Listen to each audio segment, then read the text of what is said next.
নমস্কার সবাইকে। দেবারতী শিক্ষাঙ্গনের সবাইকে স্বাগত। আশা করি খুব খুব ভালো আছেন। আজ শুরু হচ্ছে হাইট অ্যান্ড ডিস্টেন্সের দ্বিতীয় পার্ট।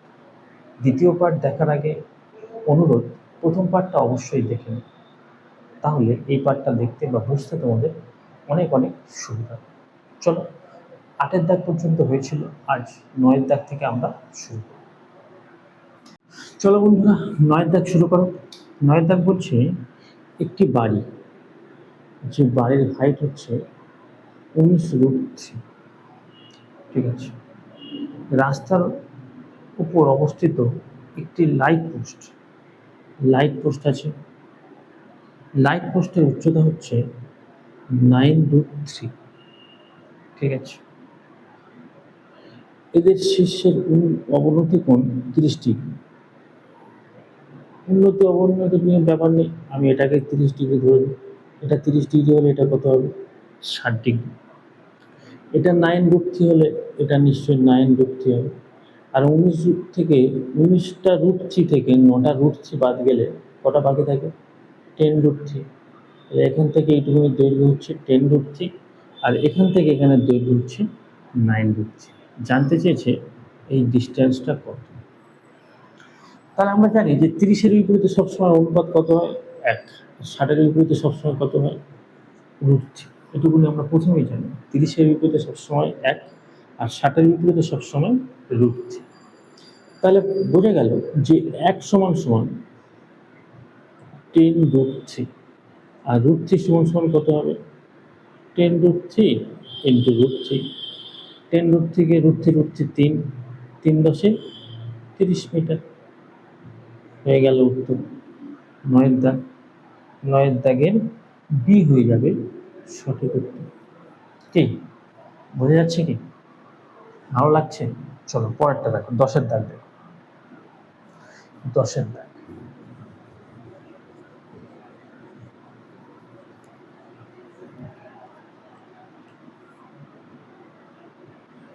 10-এর দাগ।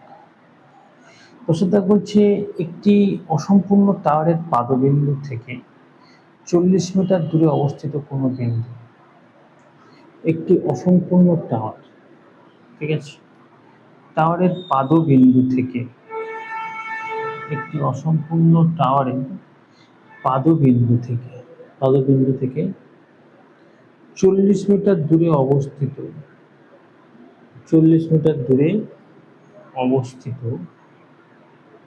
কোনো বিন্দু থেকে টাওয়ারের শীর্ষবিন্দুর উন্নতি কোণ 45°।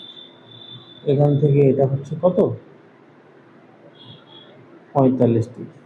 ঠিক আছে, 45°। টাওয়ার আরো কতটা উঁচু করলে একই বিন্দু থেকে টাওয়ারের শীর্ষের উন্নতি কোণ হয়ে যাবে 60°। খুব সুন্দর। তাহলে এই অবধি একটা হাইট আছে। বলছে যে না, টাওয়ারের হাইটটা আর কতটা উঁচু করলে, মানে এখান থেকে এই যে উঁচু করলে এই টাওয়ারের উন্নতি কোণ হয়ে যাবে 60°। এইটুকুনি টাওয়ারের হাইটটা এখান থেকে এই অবধি, এই হাইটটা তোমাকে বের করতে বলেছে। করা যাক, চেষ্টা করা যাক। আচ্ছা, বলছে যে এটা 45। আমরা আগে ছোটটা ধরি। এটা যদি 45 হয়, এটা কত হয়? 45-এর বিপরীতে সবসময় কত হয়? এটা নিশ্চয়ই 45 হবে। আর এটা 60 হলে এই কোণটা কত হয়ে যাবে? 30°। ঠিক আছে। 45-এর বিপরীতে সবসময় কত হয়? 1। 45-এর বিপরীতে 1। তাহলে 1 সমান সমান 40। এটাও যে 40 হয়ে যাবে এই নিয়ে কোনো দ্বিধা নেই। ঠিক আছে। এখন বলছে যে এটা 60, এটা 30। তাহলে 30-এর, এবার বলো 30-এর বিপরীতে সবসময় কত হয়? 30-এর বিপরীতে সবসময় 1 হয়। আর 60-এর বিপরীতে এই পুরোটা কত হবে? √3। এই পুরোটা কত হবে? √3। তাহলে 1 সমান সমান কত? 40। এটা যদি 1 হয়, এটা তো 1 আছে অলরেডি,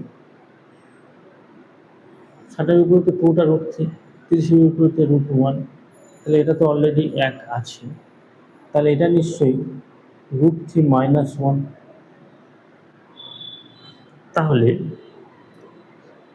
আমরা পুরো √3 মানটাই বের করে নিই। জানতে চেয়েছি যে কত মিটার বানাতে হবে। তাহলে এই হাইটটা কত? √3 - 1, তাহলে 1 = 40 মিটার। আর √3 - 1 তাহলে কত হবে?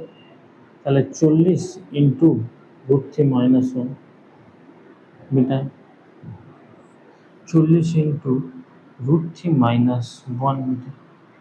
রসের দাগে এ হয়ে গেল সঠিক উত্তর। বোঝা যায়নি? গিয়েছে?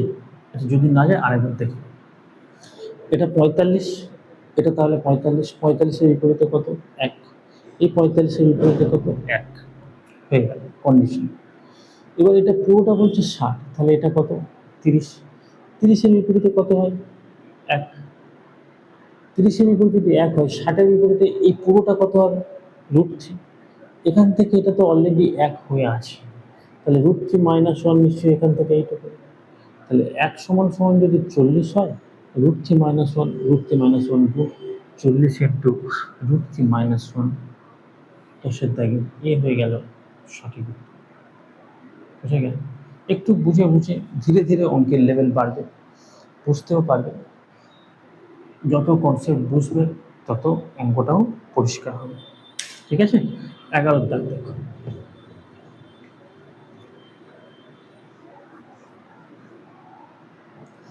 11 দাগ।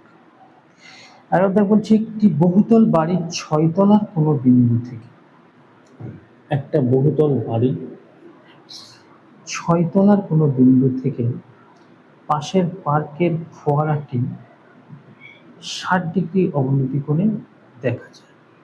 ধরে নাও এটা 6 তলা, এটা কোনো একটা বিন্দু, এখান থেকে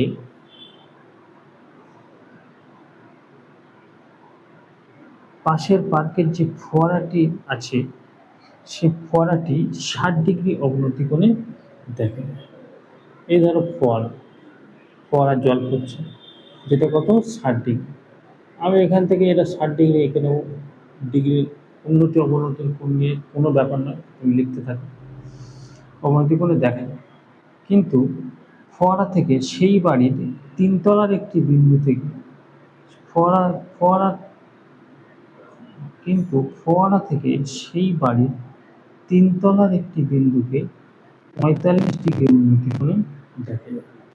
তাহলে এই বিন্দুটা ধরো 3 তলা, এটাকে কত ডিগ্রি দেখা যায়?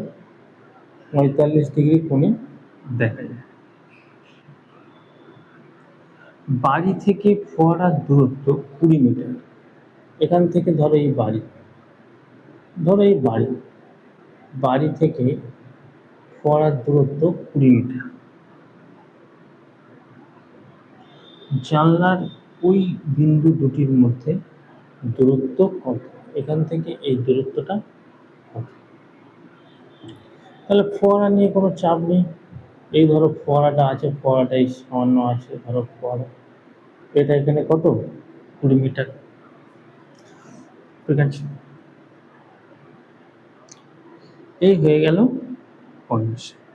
বলছি জানলার ওই দুটি বিন্দুর মধ্যে দূরত্ব, একই অঙ্ক এখান থেকে এই অবধি, এই দুটো বিন্দুর মধ্যে দূরত্বটা কত?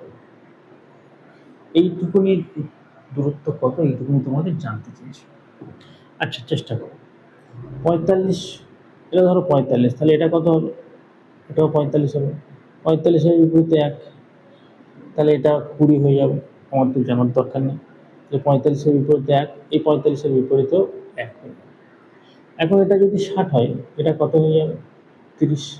এটা 30 হলে 30-এর বিপরীতে সবসময় কত থাকে? 1। আর 60-এর বিপরীতে সবসময় এই পুরোটা কত থাকে? √3। তাহলে এটা কত হয়ে যাবে? এটা নিশ্চয়ই √3 - 1।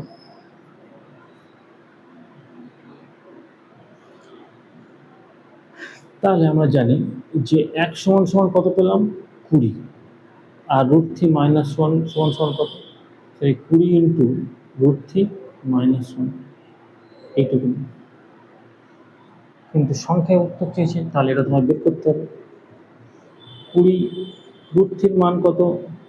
1.73 - 1, তাহলে 20 ইন্টু 0.73, দশমিক তুলে দিলে 100, 20 দিয়ে কাটলে 5 × 100,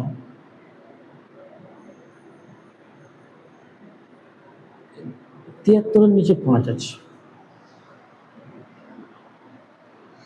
73-এর নিচে 5 আছে। আমরা তাহলে কি করব? একেও 2 দিয়ে গুণ করে দেবো, একেও 2 দিয়ে গুণ করে দেবো। তাহলে 3 × 2 = 6 আর 7 × 2 = 14, 14.6 মিটার। কারণ 5 × 2 = 10, 1 করে আগে দশমিক, 14.6 মিটার। 14.6, 14.6 কোথায় উত্তর আছে? 11 দাগের বি উত্তর। কি বোঝা যাচ্ছে কি? চলো 12 দাগ দেখো, 12 দাগ দেখার চেষ্টা করো। একটা টাওয়ার যার হাইট হচ্ছে 60 মিটার, ঠিক আছে। একটি বাড়ির শীর্ষ, এধার একটা বাড়ির শীর্ষ দেখবে আর পাদবিন্দু দেখবে, ঠিক আছে। শীর্ষবিন্দু দেখবে আর পাদবিন্দু। শীর্ষ ও পাদবিন্দুর উন্নতি কোণ। শীর্ষ এখান থেকে এটা 30, আমি এটা 30 ধরে নিই। উন্নতি কোণ সব যখন ধরছি, আর অবনতি কোণ হয় 60, অবনতি কোণ হয় 60। তাহলে আমি আগে এটা বের করি। এটা যদি 60 হয়, এটা নিশ্চয়ই কত হবে? 30। আর এটা কত হবে? এটা নিশ্চয়ই 60 ডিগ্রি। আচ্ছা, আমি আগে এটা বের করব। 60-এর বিপরীতে সবসময় কত হয়? √3। 30-এর বিপরীতে সবসময় কত হবে? 1। ঠিক আছে, তাহলে এটা হয়ে গেল √3, এটা হয়ে গেল 1, ঠিক আছে। এটা √3, এটা হয়ে গেল √3, এটা 30, 30-এর বিপরীতে √3, কিন্তু 30-এর বিপরীতে তো 1 হয়, তাহলে 1 = হচ্ছে √3 বলছে, ঠিক আছে। তাহলে 60-এর বিপরীতে কত হবে? 60-এর বিপরীতে তো √3 হয়, তাহলে 1 = যদি √3 হয়, √3 = কত হবে? √3 × √3 মানে 3। তার মানে এখান থেকে এই অবধি এই পুরোটা হয়ে যাবে 3, আর এটা 1, তাহলে এটা নিশ্চয়ই 2।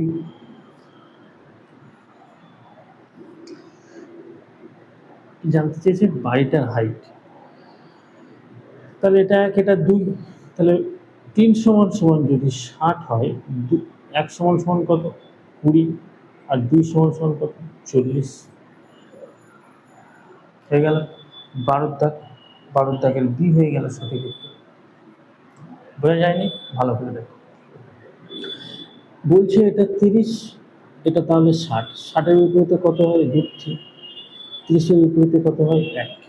তো এটা যদি √3 হয়, এখান থেকে এটাও তো সেম, তাহলে এটা নিশ্চয়ই √3 হবে। যাক, √3, 30-এর বিপরীতে 1 হবে, কিন্তু 1-এর মান তো অলরেডি √3 দেওয়াই আছে, তাহলে 1 = √3, তাহলে 60-এর বিপরীতে এই পুরোটা √3 হবে, তাহলে √3 = কত? √3-এর সঙ্গে √3 গুণ করলে 3, তাহলে এখান থেকে এর মানটা হয়ে গেল পুরো কত? 3। এটা যদি 1 হয়, 3 থেকে 1 বাদ গেলে এখান থেকে এটা কত হবে? 2।